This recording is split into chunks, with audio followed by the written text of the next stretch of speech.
사도행전 말씀, 아까 형제님 읽으신 말씀 한번 보겠습니다. 사도행전 13장 48절.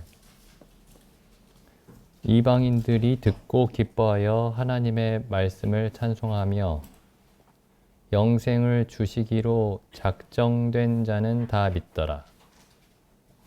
이제 이 말씀이 이렇게 되어 있지 않습니다. 영생을 얻기를 원하는 자는 다 믿더라. 이렇게 되어 있지 않죠. 영생을 얻기를 원하는 자는 다 믿더라. 이렇게 되어 있지 않고 영생을 주시기로 작정된 자는 다 믿더라. 이렇게 되어 있습니다.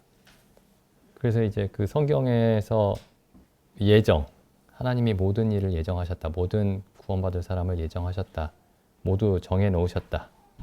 라는 그 교리의 중요한 근거가 되는 말씀 중에 하나입니다. 그 말씀이, 그러니까 이 말씀만 있는 게 아니고 수없이 많이 있죠. 굉장히 많이 있습니다. 그 하나님이 정하셨다. 미리 정하셨다. 라는 이 말씀을 가지고 구원을 받을 사람은 다 정해져 있으니까 우리가 복음을 전할 필요가 없다. 뭐 기도할 필요도 없고 전도할 필요도 없다. 뭐 이렇게까지 얘기하는 사람들이 있죠. 어찌 보면 이제 논리적인 것 같은데 정해져 있으니까 우리가 노력을 하지 않아도 뭐 구원을 받을 사람은 구원을 받을 것이고 우리가 아무리 노력을 해도 구원을 못 받을 사람은 못 받을 것이고 그러니까 우리의 노력이 아무런 쓸모가 없게 되죠. 그러니까 논리적입니다. 그게 일종의 논리예요. 그런데 이제 문제는 뭐냐면 논리가 그 성경 안에 있어야 됩니다. 성경 안에. 그러니까 성경에서 어떤 한 구절을 가지고 그 구절을 근거로 논리를 이렇게 전개해 나가면 안 되고 논리를 전개하더라도 성경 안에서만 논리가 전개돼야 됩니다. 그게 이제 아주 오래전부터 이제 그리스도인들이 항상 했던 얘기예요. 그 역사 속에서 기독교 역사에 보면 항상 했던 얘기입니다.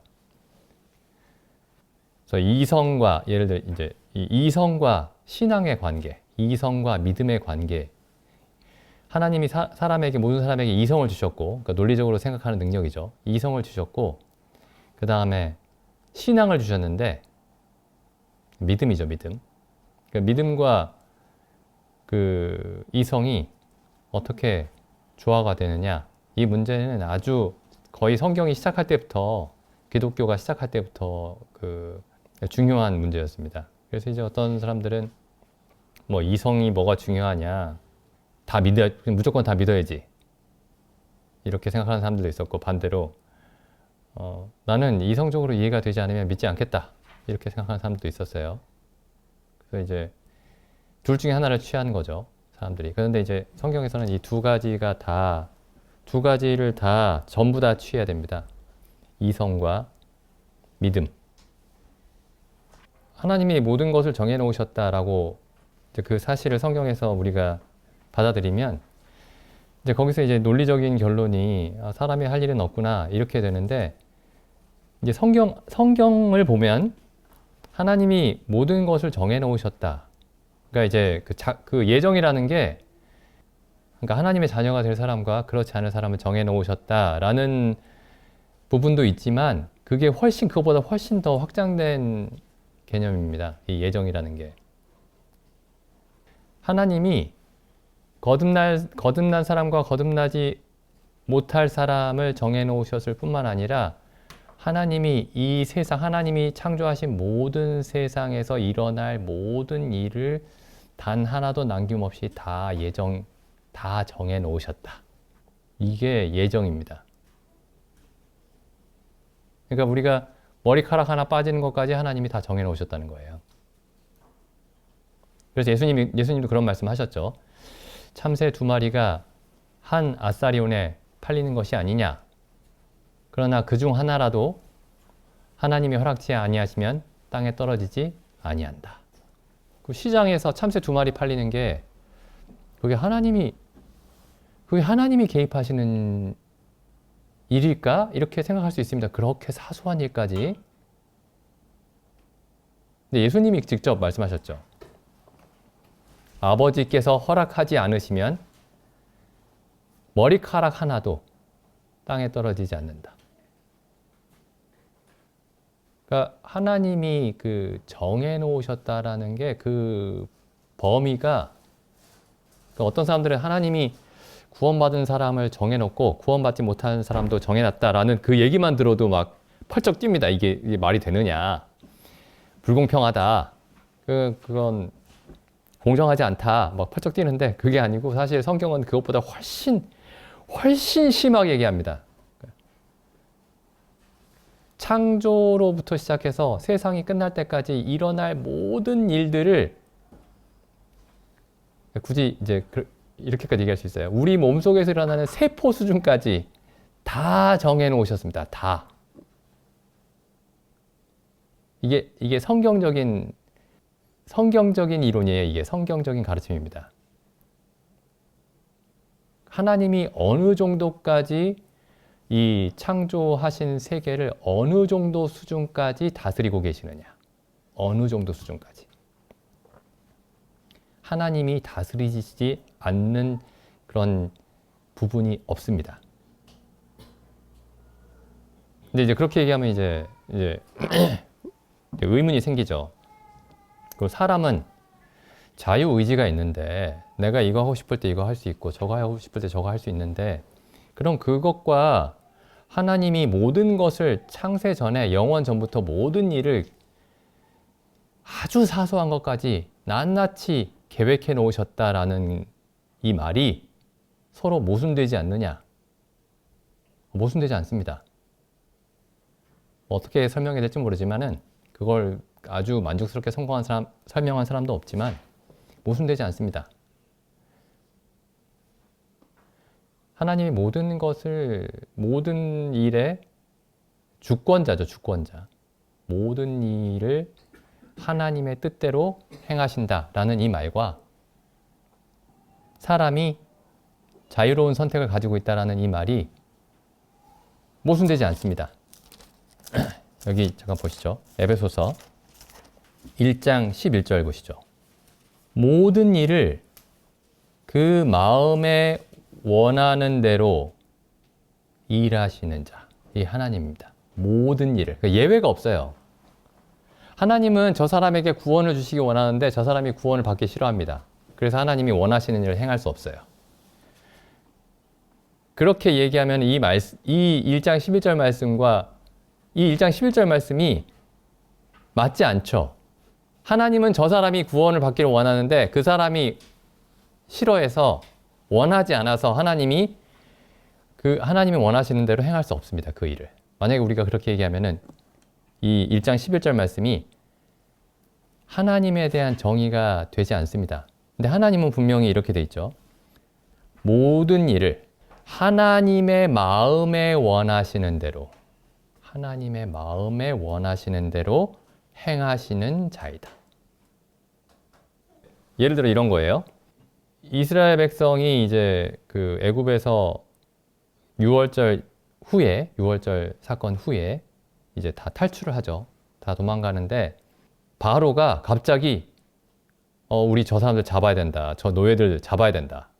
그래서 이제 쫓아갑니다. 그럼 바로가 원하는 일을 한 거죠. 바로가 원하는 일을 한 겁니다. 그런데 성경이 뭐라고 기록하고 있냐면은 하나님이 바로의 마음을 강팍해 하사 이렇게 돼 있어요. 근데 여기 보시죠. 바로는 원하지 않았는데 하나님이 바로의 마음을 강제로 움직여서 이스라엘 백성을 쫓아가게 하셨다라고 돼 있지 않고 바로가 원하는 대로 했습니다. 바로가 원하는 대로 했는데 하나님이 그 위에 계셨습니다. 그 위에. 그러니까 차원이 좀 다른 거예요. 차원이. 그러니까 바로가 로봇처럼 움직인 건 아닙니다. 근데 하나님이 바로가 그 일을 원하도록 하신 거죠. 하신 겁니다. 바로는 선한 마음을 가지고 있는 사람이었는데 갑자기 악한 마음을 품게 하신 건 아니고 바로의 본래의 어떤 성향이 있었습니다. 그 악한 성향이 있었는데 하나님이 그걸 제어하지 않으신 거죠.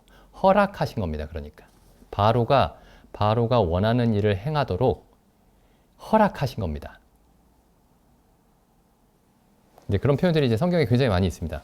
그래서 하나님이 모든 일을 주관하시는데, 그럼 하나님이 모든 일을 결정하시고 모든 일을 주관하신다면은 사람에게 책임이 없어야 될 것 같은데 하나님이 죄인에게 책임을 물으시죠.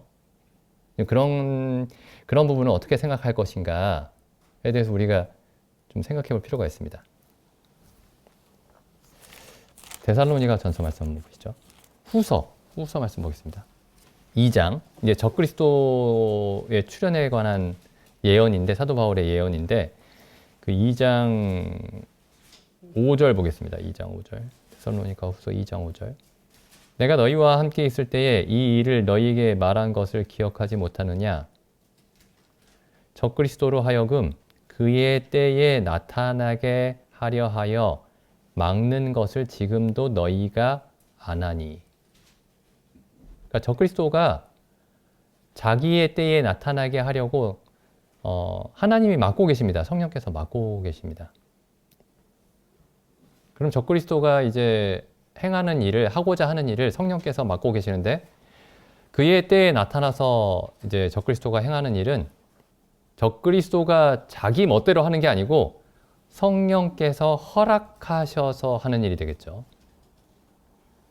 성령의 권한, 권세 아래에 있습니다. 적그리스도도. 그죠? 7절. 불법의 비밀이 이제 적그리스도에 관한 사실이죠. 불법의 비밀이 이미 활동하였으나, 적그리스도가 이미 활동하고 있으나 막고 계십니다.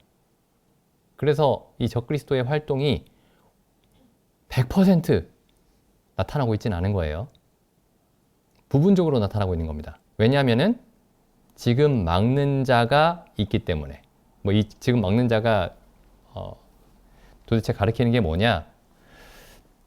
라는 데는 이제 몇 가지 이견이 있는데, 하나님이십니다. 하나님. 여기 욥기도 한번 보시죠. 욥기에 보면 이제 하나님이 정하신 대로 모든 피조물이 하나님의 정하신 대로만 움직인다 라는 그 사실을 조금 이해할 수 있는 이 장면이 욥기 1장에 있습니다. 보시죠.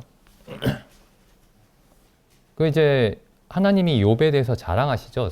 사단에게 자랑하십니다. 그러니까 이제 욥이 이렇게 얘기를 하죠.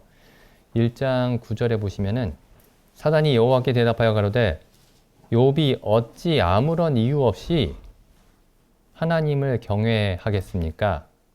주께서 욥과 욥의 가정과 욥의 모든 소유물을 축복하셔서 그런 게 아닙니까? 주께서 그 손으로, 보시죠.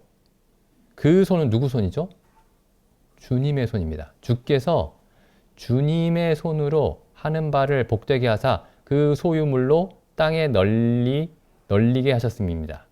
그 다음에 보시죠. 11절에서 그 질문을 했어야 되는데, 이제 주의 손을 펴서 그의 모든 소유물을 치소서. 그럼 누가 치셨죠? 하나님이 치셨습니다. 하나님. 그의 손은 하나님의 손이죠. 이제 하나님의 손을 펴서 그의 모든 소유물을 치소서. 그리하면 정령 대면하여 주를 욕하리이다. 근데 12절을 보시죠. 여호와께서 사단에게 이르시되 내가 그의 소유물을 다 내 손에 붙이노라. 사단의 손에 붙였다 이렇게 돼 있죠. 그래서 사단이 욥의 모든 소유물을 쳤습니다. 모든 자녀들과 모든 그 소유물을 다 하루아침에 빼앗아 갔죠. 사단이 했습니다. 사단이. 근데 욥이 뭐라고 하죠? 아니, 이 사단이 11절에 주의 손으로 하십시오. 자, 그럼 이게 사단의 손일까요? 주의 손일까요? 사단의 손이죠. 1차적으로는. 그런데 이 사단의 손이 주의 손 안에 전적으로 움직이고 있습니다. 주의 손이에요. 사단이 털끝만큼도 주의 뜻 밖에서 아주 조금도 움직일 수 없습니다. 그래서 욥이 이렇게 얘기합니다. 20절에 보시면은 욥이 일어나 겉옷을 찢고 머리털을 밀고 땅에 엎드려 경배하여 가로되 내가 모태에서 적신이 나왔은즉 또한 적신이 그리로 돌아가올지라. 주신 자는 여호와시나 취한 자는 사단입니다. 이렇게 얘기하지 않아요? 주신 자도 여호와시요 취하신 자도 여호와십니다. 여호와의 이름이 찬송을 받으실지니이다. 그 다음에 이제 또 사단이 이렇게 얘기를 하죠. 그러니까 이제 욥이 하나님을 원망하지 않으니까 사단이 또 한 번 하나님께 이렇게 얘기를 합니다. 2장 4절. 사단이 여호와께 대답하되 가로되 가죽으로 가죽을 받고 오니 사람이 그 모든 소유물로 자기의 생명을 받고 올지라. 하나님이 그 소유물만 치시니까 그랬지 그 사단의 몸을 욥의 몸을 직접 건드려 보십시오. 그 소유물 말고 그가 가진 것들 말고 그를 직접 하나님이 건드려 보십시오. 그러면 하나님을 저주하고 떠날 겁니다. 5절에 보시죠. 이제 주의 손을 펴서 그의 뼈와 살을 치소서. 그리하면 정령 대면하여 주를 욕하리이다. 그러니까 주의 손을 펴서 치시라고 이제 말하고 있죠. 그러니까 6절에 하나님이 이렇게 말씀하십니다. 여호와께서 사단에게 이르시되 내가 그를 너의 손에 붙이노라. 오직 그의 생명은 해하지 말지니라. 자, 그럼 여기서 똑같은 질문을 할 수 있죠. 이게 사단의 손이었을까요? 하나님의 손이었을까요? 분명히 사단의 손입니다. 사단의 손이 아닌 게 아니에요. 사단은 그렇게 하고 싶었던 겁니다. 하나님이 하도록 허락하셨습니다. 근데 허락했다라는 게 그래 그냥 내버려 두자 이런 게 아닙니다. 그것보다 훨씬 적극적인 개념이죠. 그 다음에 그래서 이렇게 이제 그래서 온몸에 욕창이 나죠. 그 욥에게 온몸에 욕창이 나니까 욥의 아내가 이제 욥에게 하나님을 저주하고 죽어라 이렇게 얘기를 합니다. 그러니까 이 욥이 아내에게 이렇게 얘기를 하죠. 2장 10절에 보시면은 그가 이르되 그대의 말이 어리석은 여자 중 하나의 말 같도다. 우리가 하나님께 복을 받았은즉 재앙도 받지, 여기 받지가 하나님께 받지죠. 하나님께 받지 아니하겠느냐. 그래서 이제 욥은 모든 일이 하나님의 손에 있다라는 그런 사실을 알고 있었습니다. 예수님도 이렇게 말씀하시죠. 마태복음에 가보시면 요한복음 보겠습니다. 요한복음 19장. 그러니까 이게 지금 우리가 욥기에서 읽은 말씀이나 지금 요한복음에서 읽으려고 하는 이 말씀이 예정과 직접 관련된 그런 말씀들은 아닙니다. 그런데 하나님의 의지와 사람의 의지가 어떤 관계에 있는지 그 부분을 살펴보려고 하는 겁니다. 19장 10절. 이제 빌라도가 예수님에게 하는 말이죠. 빌라도가 가로되 내게 말하지 아니하느냐 내가 너를 놓아줄 권세도 있고 십자가에 못 박을 권세도 있는 줄 알지 못하느냐. 예수께서 대답하시되 위에서 주지 아니하셨다면 나를 해야 할 권세가 없었으리니. 자, 그러면 여기 빌라도에게 권세가 있죠? 빌라도에게 예수님을 놓아줄 권세가 있습니다. 예수님이 이렇게 말씀하지 않으셨어요. 야, 너에겐 권세가 있는 게 아니야. 이렇게 말씀하지 않으셨습니다. 너에게 권세가 있다. 놓아줄 권세도 있고 해야 할 권세도 있다. 그런데 또 뭐라고 말씀하시냐면은 위에서 주셨기 때문에. 그러니까 차원이 다릅니다. 차원이. 그래서 하나님이 모든 일을 결정하시고 하나님이 원하시는 대로 모든 일을 행하신다라는 그 진리가 사람이 책임이 없다라는 얘기로 넘어가지 않습니다. 여기 사도행전에서 또 보시면은 사도행전 13장 보시죠. 사도행전 13장입니다. 사도 바울이 이제 비시디아 안디옥에서 이제 복음을 전할 때 그리스도를 전할 때 했던 말이죠. 13장 사도행전 13장 26절입니다. 형제들 아브라함의 후예와 너희 중 하나님을 경외하는 사람들아 이 구원의 말씀을 우리에게 보내셨거늘 예루살렘에 사는 자들과 저희 관원들이 예수와 및 안식일마다 외우는 바 선지자들의 말을 알지 못하므로 예수를 정죄하여 뭐라고 되어 있죠? 선지자들의 말을 응하게 하였도다. 예수를 정죄하였다. 이렇게 끝나지 않고 예수를 정죄하여 선지자들의 하나님께서 선지자들을 통해서 예언하신 바를 이루었다. 하나님께서 그렇게 하시겠다라고 오래전부터 정하신 바를 이 사람들이 이루었습니다. 그러니까 지금 이 사람들의 책임을 27절을 보시면 이 사람들에게 책임이 없는 것처럼 말씀하고 있지 않죠. 이 사람들의 책임이 분명히 있습니다. 이 사람들이 행한 범죄예요. 그런데 하나님이 정하신 것을 이 사람들이 행했다. 이렇게 되어 있죠. 그 다음 보시죠.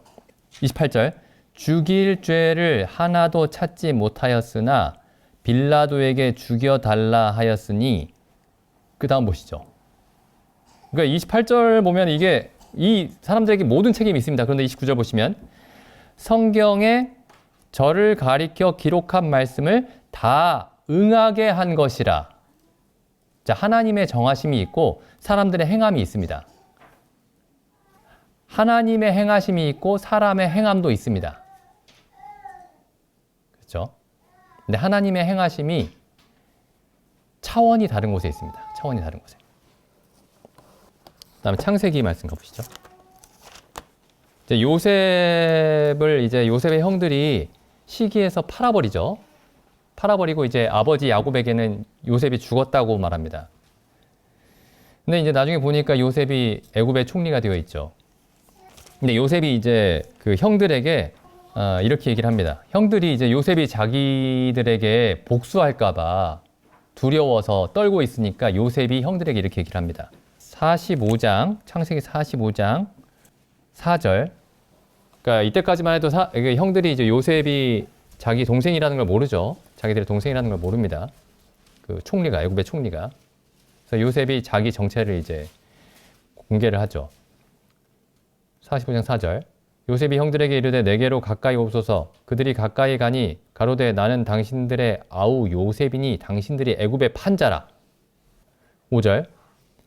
당신들이 나를 이곳에 팔았으므로 근심하지 마소서, 한탄하지 마소서. 하나님이 생명을 구원하시려고 나를 당신들 앞서 보내셨나이다. 자, 5절에서 요셉이 이렇게 말하지 않아요. 당신들이 날 판 게 아닙니다. 하나님이 보내신 거예요. 이렇게 말하지 않습니다. 당신들이 나를 팔았습니다. 이렇게 얘기하죠. 그런데 하나님이 생명을 구원하시기 위해서 먼저 보내신 겁니다. 이렇게 얘기하죠. 그 다음에 7절 보시죠. 하나님이 큰 구원으로 당신들의 생명을 보존하시고 당신들의 후손을 세상에 두시려고 나를 당신들 앞서 보내셨나니 그런즉 나를 이리로 보낸 자는 당신들이 아니요 하나님이시라. 하나님이 나로 바로의 아비를 삼으시며 그 온 집의 주를 삼으시며 애굽 온 땅의 치리자를 삼으셨나이다. 자, 그 다음 보시죠. 여기 요셉이 또 마지막에 하는 얘기를 보시면은 창세기 50장. 그래서 이 사건 이후로 이제 야곱과 그 야곱의 모든 가족이 애굽으로 이제 오게 되죠. 이주를 하게 됩니다. 가나안 땅에 있던 야곱의 모든 가족이 그 당시에 이제 전 세계에 가뭄이 들었기 때문에 흉년이 들었기 때문에 요셉이 총리로 있던 애굽으로 이제 이주를 하게 되죠. 그리고 나서 이제 시간이 흘러서 야곱이 죽습니다. 야곱이 죽으니까 이제 형들이 또 걱정을 합니다. 형들이 이제 우리 아버지가 돌아가셨으니까 요셉이 아버지 봐서 우리에게 복수를 안 하고 있었다가 이제 아버지가 돌아가셨으니까 우리를 죽이겠구나. 그래서 겁을 내죠. 그러니까 요셉이 또 한 번 형들에게 안심시킵니다. 그 안심시키면서 하는 얘기를 보시죠. 50장 19절. 요셉이 그들에게 이르되 두려워 마소서 내가 하나님을 대신하리이까. 여기 20절 말씀이 이제 중요합니다. 당신들은 나를 해하려 하였으나, 분명히 얘기해요. 그러니까 하나님이 정하신 거라, 하나님이 정하신 일이라서 당신들은 어쩔 수 없었을 겁니다. 하나님이 정하신 일이니까 당신들 잘못이 아니에요. 이렇게 얘기하지 않습니다. 당신들은 나를 해하려 하였으나 하나님은 그것을 선으로 바꾸사, 당신들이 나에게 악을 꾀하였으나 하나님은 그 악을 선으로 바꾸셨습니다. 분명하게 그 요셉의 형들이 행했던 일을 악한 일이라고 말합니다. 이게 하나님의, 사람의 행위와 하나님의 행위, 사람의 일과 하나님의 일의 관계입니다. 그러니까 하나님이 모든 일을 원하시는 대로 한다고 해서 사람에게 아무런 책임이 없는 게 아니죠. 그리고 이제 하나님이, 좀 다른 얘기긴 하지만 하나님이 모든 일을, 다시 한번 여기 에베소서 말씀 읽어보겠습니다. 에베소서 1장 11절. 모든 일을 그 마음의 원대로 역사하시는 자. 하나님이 이런 분이라는 게 우리에게 얼마나 큰 소망과 위로의 근거가 되는지 모릅니다. 하나님이 내가 원하는 대로, 예를 들어서 내가 원하는 대로 모든 일을 해주시면 안 되겠죠. 왜냐하면은 우리의 지식은, 우리가 아는 바는 한계가 있습니다.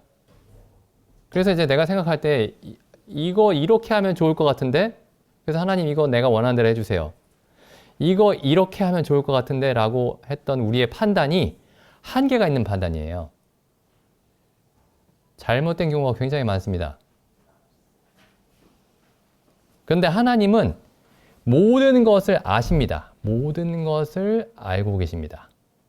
모든 것을 알고 계시고 모든 것을 행할 능력이 있으실 뿐만 아니라 이 모든 것을 아시는 분이 완벽하게 의로우신 분이시고 완벽하게 선하신 분이십니다.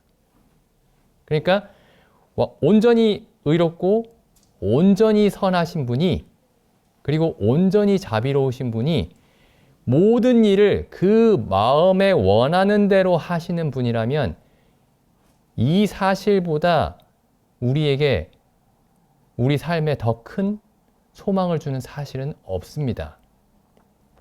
그러니까 예정론이라는 게 사람들이 잘못 받아들이는 것처럼 뭐 하나님이 다 정했으니까 어차피 내가 막 아무렇게나 살아도 내가 구원받기로 예정되어 있으면 구원을 받을 것이고, 내가 아무리 노력해도 내가 구원받지 않기로 예정되어 있으면 내가 구원을 못 받을 것이다 라고 생각하면서 그렇게 생각하게 하는 그런 교리가 아니라, 이 예정론이라는 게 생각을 할 수 있는 모든 사람에게 참된 소망을 주고 참된 위안을 주고 참된 용기를 주는 교리입니다. 성경의 가르침입니다.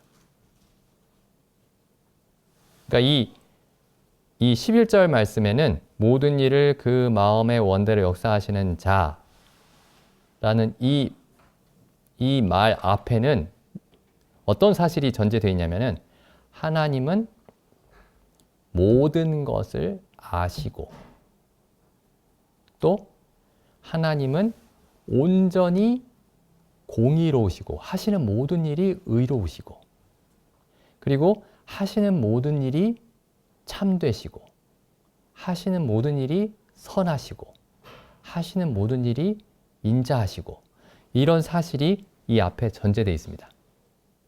그리고 나서 이런 분이 모든 일을 그 마음의 원대로 역사하시는 거죠. 그러면 이 말씀보다 더 큰 소망이 되는 말씀은 없는 겁니다.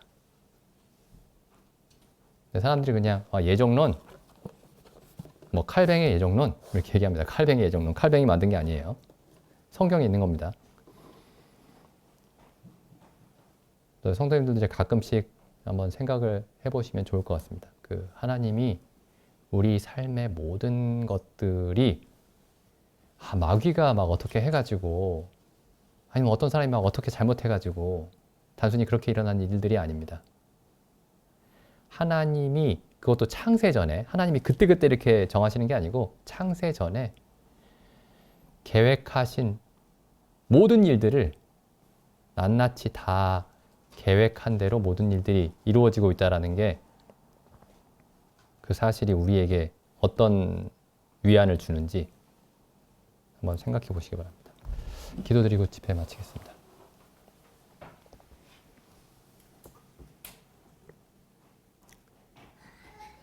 하나님 아버지, 참 저희가 하나님의 지혜를 어찌 사람이 흙으로 지은 저희가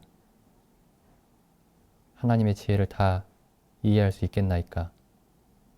그렇지만 이 성경을 통해서 참 저희가 이해할 수 있는 만큼 저희에게 계시해 주셨음에 또한 성령을 통해 하나님의 그 지혜의 선하심과 의로우심에 대해서 말씀해 주심에 감사드립니다.